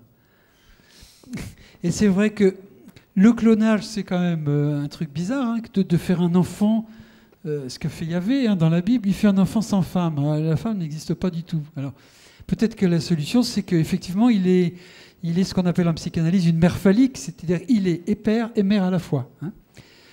Et je voulais aussi vous rassurer, parce que bientôt, ces questions d'hommes et de femmes, ça n'aura plus aucune espèce d'importance, grâce au progrès de la médecine.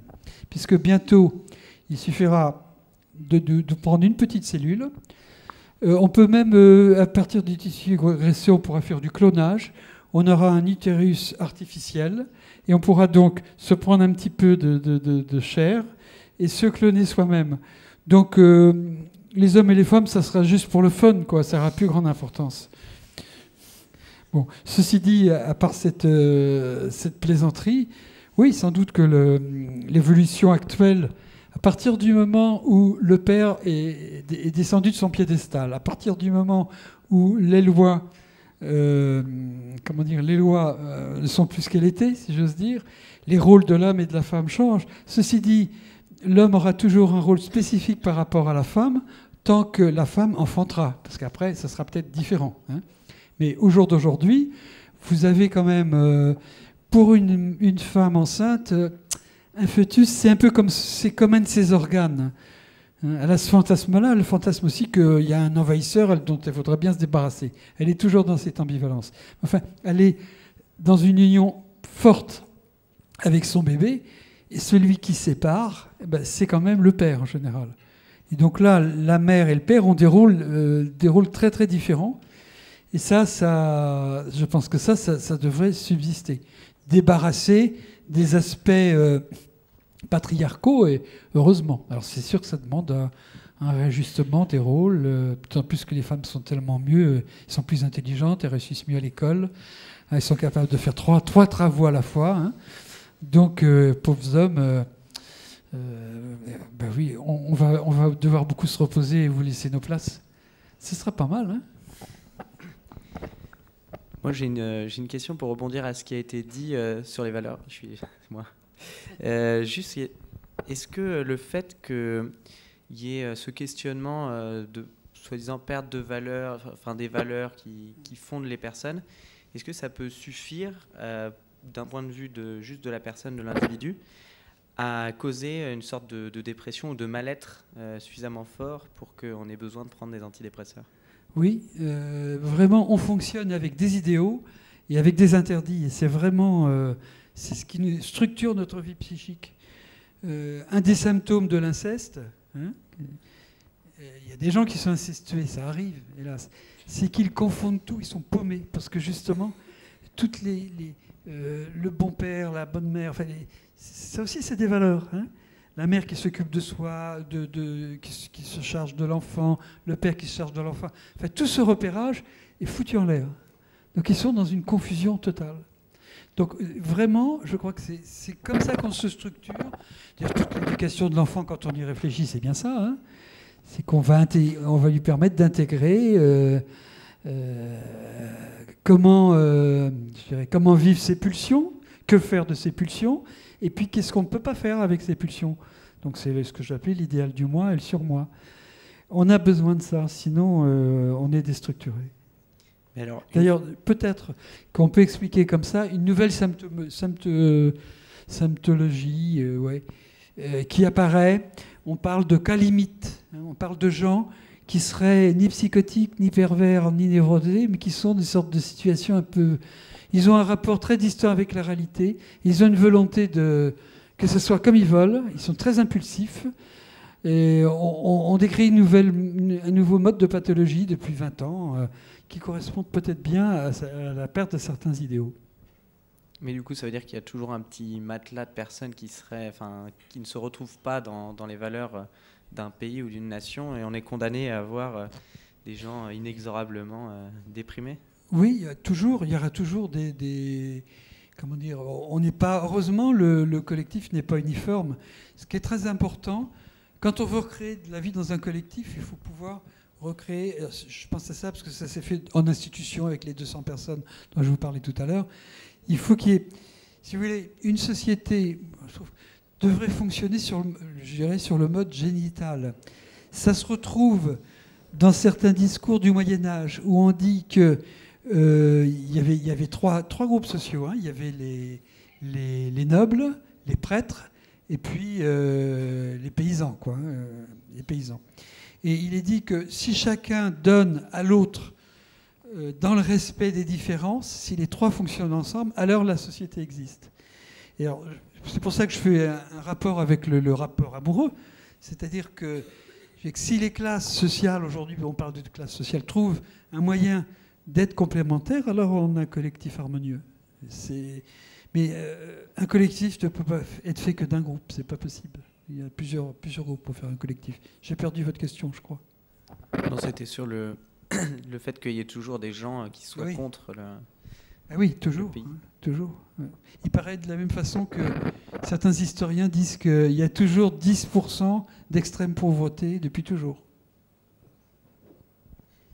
Oui, il y aura toujours de la casse, hein, forcément. Peut-être une autre question du public. Bonjour. En fait, oui, bonjour. Je voulais savoir, on a beaucoup parlé des symptômes de la dépression française, mais nous, en tant que manager ou futur manager ou gérant d'entreprise, comment est-ce qu'on peut apporter des solutions aux équipes qu'on va gérer ? Enfin, il doit bien y avoir une façon de contrer ça ou d'essayer d'améliorer la situation à l'échelle individuelle et collective. Alors, ce que les gens demandent avant tout, ce que ça s'entend partout, c'est de la reconnaissance. C'est un mot qui est toujours employé. Reconnaissance. Ça veut dire quoi, reconnaissance ? Ça veut dire... je pense à une institution dans laquelle j'étais. C'est pas une entreprise, c'est une institution, mais c'est pareil. L'équipe me disait, parce que je suis en train de faire une sorte d'audit, si vous voulez, un truc de conseil. L'équipe me disait, pendant 3 ans, on a vu défiler 4 directeurs, on a vu défiler d'autres personnes. On était tout seul, on était en sous-effectif. On a tenu le coup. On a réussi. Alors, on n'a pas tout fait bien, mais on a réussi à tenir. On a fait tenir la boîte quand même, quoi. Et il faudrait que ça soit reconnu, ça. Et ce qu'on reconnaît aujourd'hui, c'est que c'est pas fameux ce qu'ils font. Uniquement. Donc, la reconnaissance, c'est quand même fondamental. Et puis offrir, comme je disais tout à l'heure, la possibilité aux gens de se réaliser dans leur travail. C'est-à-dire qu'ils aient un travail qui ait du sens. Et ça peut se faire facilement, hein, parce que je pense à... Une fois, j'avais eu l'occasion de travailler un peu avec un groupe de balayeurs. Ils étaient plutôt maghrébins ou africains. Hein. Balayeurs. Moi, je me disais, le métier de balayage, hein, c'est triste, hein. Alors, j'étais là pour recueillir leur besoin de formation. Et il y a eu une grosse bagarre, une grosse plainte, parce qu'avant, ils avaient un quartier qui était chacun pour eux. Et donc, ils balayaient comme ils le voulaient, comme ils pensaient que c'était bien. Et depuis 1 mois ou 2 mois, ils étaient plusieurs sur le même territoire et ils trouvaient que le travail était mal fait. Ça les embêtait beaucoup. voyez, même à ce niveau-là. Hein. L'amour du travail, ça se trouve à tous les niveaux. Et si on peut renforcer l'amour du travail, la reconnaissance, c'est déjà essentiel. Et puis, faire que les gens se sentent un peu, comment dire, un peu acteurs de ce qui se passe, quoi. Ce qui est très difficile à réaliser, parce qu'en tant que cadre, vous êtes entre le marteau et l'enclume, vous avez l'actionnaire, il dit « moi je veux 15% de rentabilité ». Il faut bien que vous vous débrouillez avec ça. Hein. Donc vous êtes dans des situations très contradictoires, très dures, qui peuvent être cause de stress, hein, sauf à s'adapter à la situation. Hein. Alors ça c'est important aussi à savoir, ce que je trouve.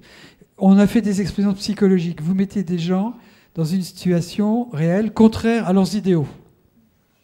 Ils sont donc complètement en contradiction. Malheureusement, très souvent, ils changent d'idéaux pour s'adapter à la situation. D'où une formule un peu méchante d'un inspecteur du travail qui était à son nom, je m'échappe là pour l'instant, qui est psychanalyste par ailleurs, qui a écrit Souffrance en France, je ne sais pas si vous le connaissez. Lui, il trouve que la culture en entreprise est une culture virile. Il la résume comme ça: souffrir et faire souffrir sans frémir. Un peu dur à dire à des jeunes managers, hein, parce que vous êtes quand même pris dans il y a des objectifs qui sont serrés quand même. Vous ne pouvez pas faire ce que vous voulez. Donc c'est un métier difficile que le métier de manager, parce que vous êtes pris dans des contradictions que vous avez à gérer au mieux. Et c'est pas facile. J'en ai rencontré quelques-uns et chapeau parfois, hein, chapeau. Merci. Question suivante.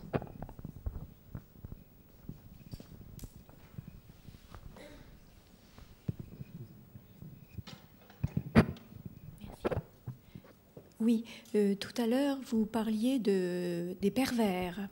Bon, je pense que ça n'était pas exactement dans le sens auquel j'ai pensé sur le coup, mais il est beaucoup question depuis quelques années, disons, des pervers narcissiques et du fait qu'ils soient beaucoup présents au poste clé dans la société ultralibérale dans laquelle nous vivons. Est-ce que vous qui travaillez en lien avec l'entreprise, est-ce que vous pouvez nous éclairer un petit peu là-dessus? Enfin, c'est probablement une étiquette, hein, mais bon, qui correspond quand même, je pense, à... Ça correspond quand même à un profil psychologique, oui. Je ne peux pas dire que j'en ai rencontré particulièrement en entreprise. Je ne peux pas, parce que moi, je ne fais pas la psychanalyse des gens en entreprise, je ne fais pas la psychanalyse des gens, je ne crois pas. Par contre, effectivement, le fonctionnement du pervers narcissique colle bien avec le régime psychique libéral. Hein. On a cette centration sur soi. Hein.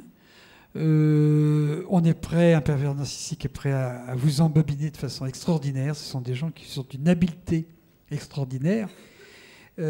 Comme Sade, d'ailleurs, je pense à Sade.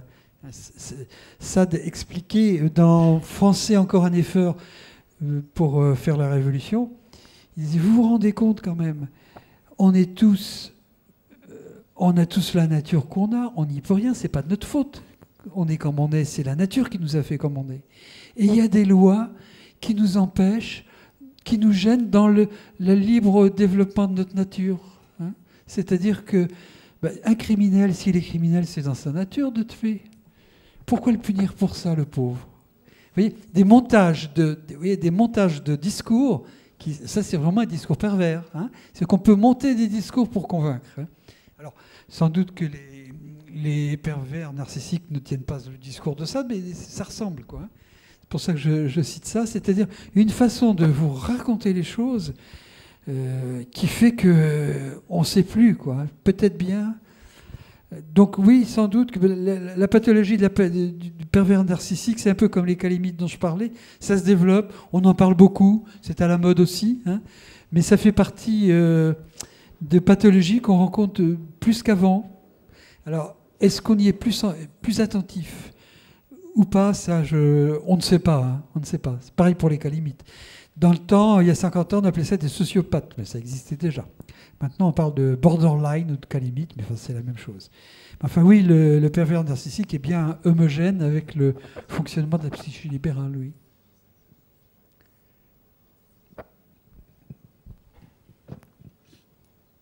Bonsoir, monsieur Lyodet. Bonsoir.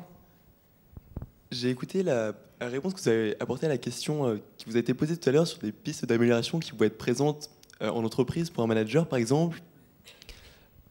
J'ai beaucoup aimé votre réponse sur l'aspect de donner plus de reconnaissance aux employés. J'ai aussi noté que lors de votre discours, vous avez noté qu'il y avait des mots qui étaient inhérents au libéralisme, qui étaient source de dépression, notamment le fait que les citoyens aujourd'hui avaient les moyens de réaliser ce dont ils avaient envie, enfin, de réaliser leurs désirs, et qu'aujourd'hui, finalement, s'ils n'y arrivaient pas, ils en étaient entièrement responsables. C'est le discours qui est tenu, c'est peut-être pas la réalité, mais c'est le discours qui est tenu. Oui. En tout cas, j'ai beaucoup aimé cette idée. Alors, est-ce qu'à l'image d'une piste d'amélioration que vous avez citée pour le manager en entreprise, à l'échelle plus globale de notre société, est-ce qu'on peut faire un peu mieux que le libéralisme? Voilà, est-ce que vous avez une piste d'amélioration pour notre société de manière plus générale? Je ne vois pas trop quoi vous répondre. Enfin, quand on travaille dans l'entreprise, il faut bien s'y adapter, hein, on n'a pas le choix. Hein. On est bien forcé de s'y adapter, en partie. Alors, le problème, c'est de pouvoir ne pas faire comme ce que je disais tout à l'heure, l'expérience où les gens changent de valeur pour s'adapter au milieu dans lequel ils sont. Le gros problème, parfois, c'est de pouvoir accepter de souffrir, c'est-à-dire accepter de ne pas être en accord avec soi-même dans tout ce qu'on fait. Et c'est difficile. Très souvent, on s'adapte, hein, on s'adapte. Au bout de 10-15 ans, on s'adapte ou on s'en va, quoi. Mais, ou bien, d'entrée de jeu, on partageait les mêmes valeurs, donc tout est bon, quoi. Je crois, j'ai pas bien. Redites-moi un peu la fin de votre question, monsieur. Je crois que je n'y réponds pas. Est-ce qu'on peut faire mieux que le libéralisme? Ah bah ça, ce que je vous ai dit en conclusion, c'est on ne sait pas ce que feront les générations qui viennent. Ils feront autre chose qui est inimaginable. On ne sait pas. On ne sait pas ce qui se passera. C'est lié à des événements réels, d'une part, des événements historiques. C'est lié à des évolutions techniques. Par exemple, le libéralisme doit beaucoup à l'essor technique du début du 19e siècle. C'est lié à toute une série de choses. Et puis c'est lié à la façon dont des gens prennent ça et font quelque chose avec ça.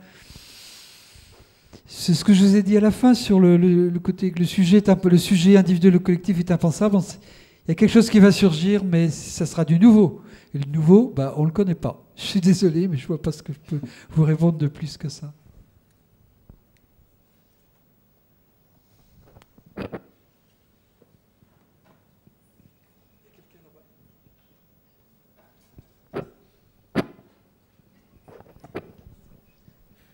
Bonsoir. Bonsoir.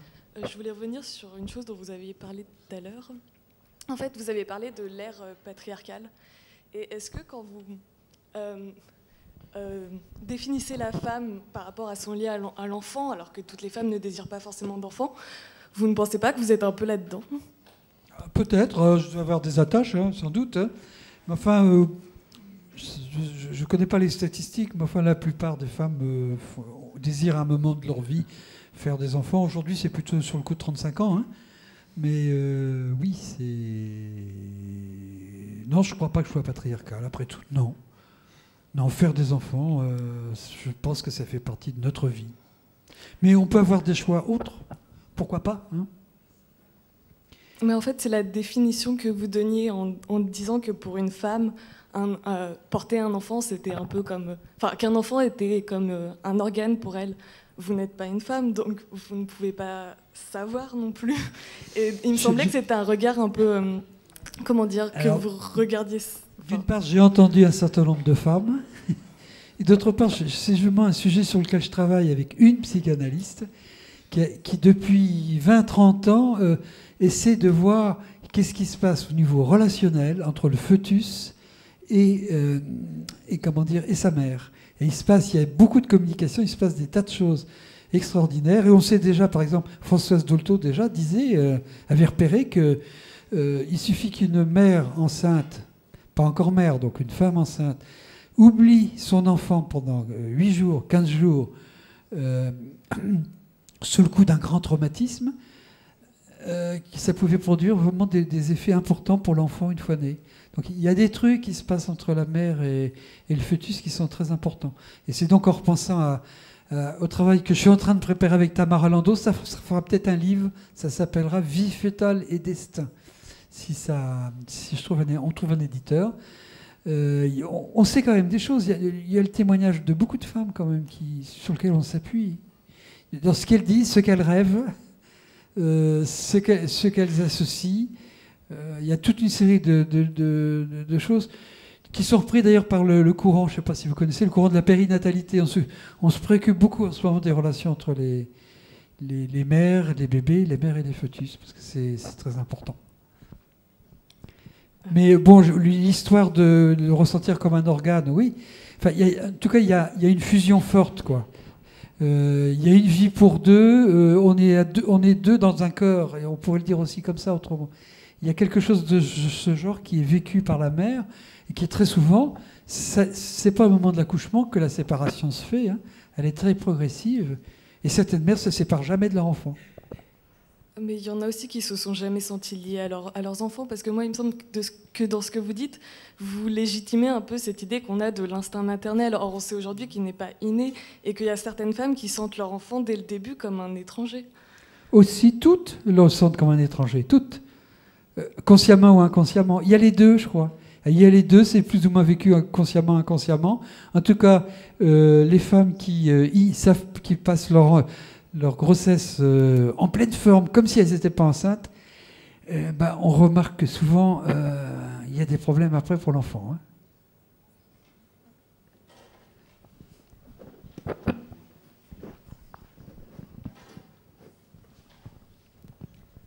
Bonsoir. Actuellement, il y a beaucoup de sujets autour du bien-être au travail et donc d'une nouvelle mission de l'entreprise qui est justement d'arriver à rétablir un peu la motivation et le bien-être chez le salarié.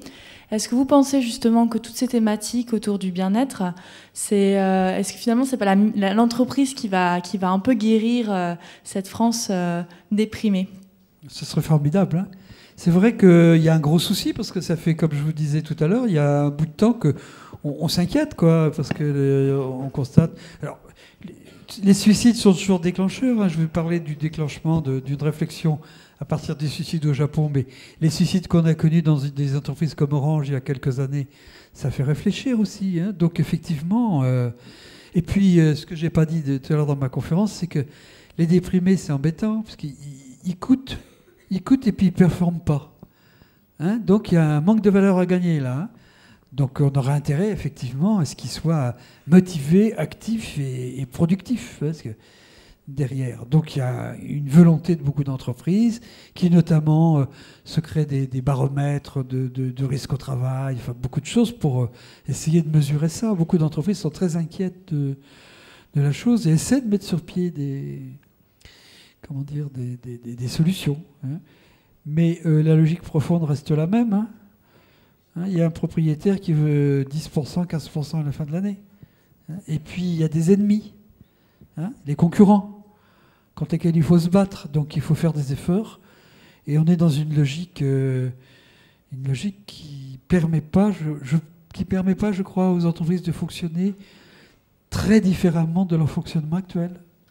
C'est le contexte. Rien que le contexte de la concurrence, ça crée tout un mode de fonctionnement auquel il est difficile d'échapper. Alors, il y a peut-être des endroits, des petites entreprises peuvent peut-être réaliser certaines choses. Mais quand on rentre en concurrence sur le grand marché, je ne pense pas que la solution viendra de l'entreprise.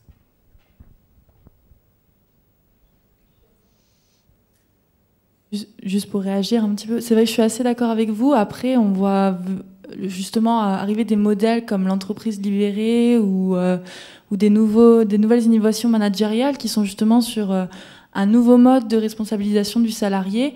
Et beaucoup de gens en parlent comme le futur de l'entreprise, en fait, où on n'est plus dans un fonctionnement hiérarchique, et on est dans un partage et dans une responsabilisation et une collaboration, en fait, entre les salariés et les dirigeants, les managers.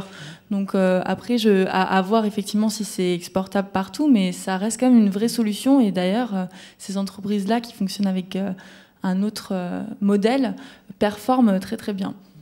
S'il y a un partage de la propriété, oui, mais il n'est jamais fait ce partage-là. Hein.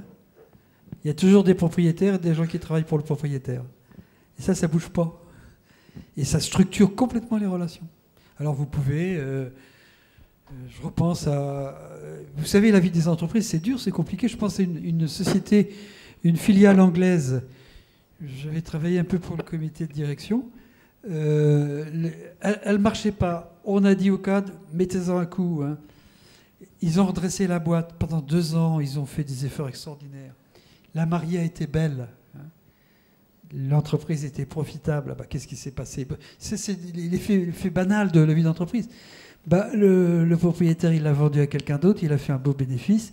Le nouveau, qu'est-ce qu'il a fait? Il a viré tous les cadres. Il en a mis d'autres à lui. Donc les gens qui s'étaient démenés pendant 2 ans, 3 ans, ils s'y étaient mis. Hein. Ils s'étaient responsabilisés, ils avaient été motivés. Enfin, des histoires comme ça, il y en a 1000, quoi. Alors, quand on a vécu une histoire, 2 histoires comme ça dans sa carrière en 10 ans, bah, on réfléchit après.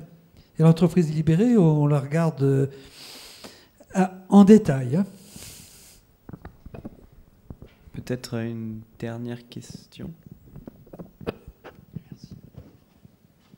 Bonjour. Bonjour.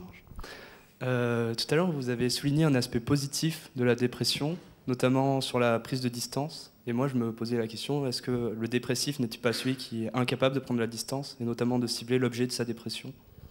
Alors, j'ai distingué, hein, j'ai dit dépressivité et dépression, ou dépression normale et dépression pathologique. C'est pas la même chose de vivre un état dépressif, hein, de dire oh non, j'ai pas envie, là, je reste chez moi, enfin si c'était possible, hein, je reste chez moi, je vais un peu sur la plage, je me sens pas bien, quoi, hein. Et puis, on réfléchit, on élabore, ce qui fait qu'on se retire, qu'on se sent fatigué. C'est autre chose que la grosse dépression. Hein. J'ai voulu quand même faire cette distinction. Alors, ce que vous dites, si ce que vous dites est lié à la dépression pathologique, là oui, effectivement, c'est pas bénéfique la dépression pathologique. Hein. Mais ne disons pas le dépressif, parce qu'il y a des tas de sortes de dépressifs, et il y a des bonnes dépressions et des mauvaises dépressions. Ne mettons pas tout dans le paquet avec un médicament, dans la bouche. Merci beaucoup Jean-Claude Liaudet. S'il n'y a pas d'autres questions de dernière minute, je vous remercie au nom de toute l'association Isegoria. Et quant au public, on vous retrouve très bientôt pour une conférence qui parlera aussi un peu de libéralisme et d'un point de vue un peu plus économique, avec Pascal Salin qui est économiste et qui viendra le 4 mai prochain. Donc on espère vous y voir nombreux. Merci à tous. Bonsoir.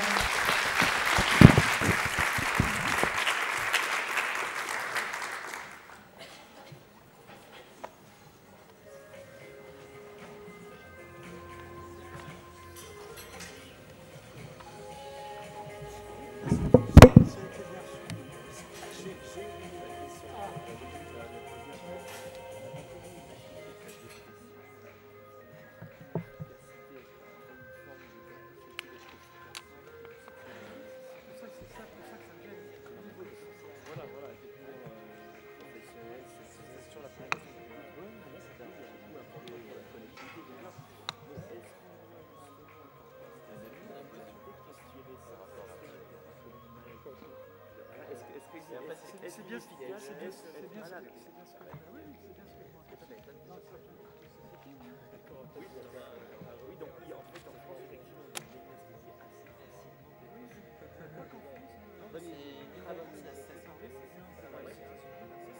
tous les pays développés,